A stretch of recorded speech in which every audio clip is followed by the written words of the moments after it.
มื้อนี้ก็สิเทศนาเกี่ยวกับเรื่องผีเพศปางเน่าให้ฟัง เป็นจั่งใดก็ติดตามเด้อ FC หรือว่าผู้ติดตามจั่งใดก็ฟังเบิ่งเด้ออ่านหนังสือทำให้เบิ่ง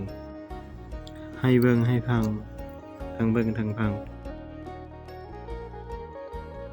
เปรตปางเน่าผลกรรมของเปรต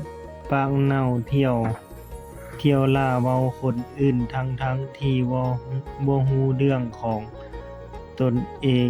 มักนินทาเว้าร้ายผู้บริสุทธิ์เห็นไผดีว่าตนเองมักใส่ร้ายคนอื่น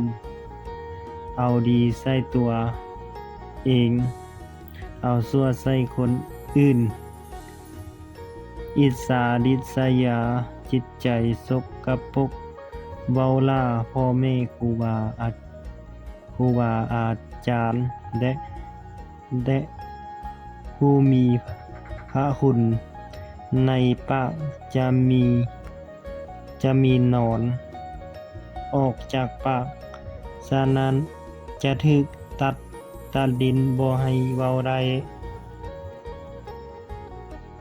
ถัดไป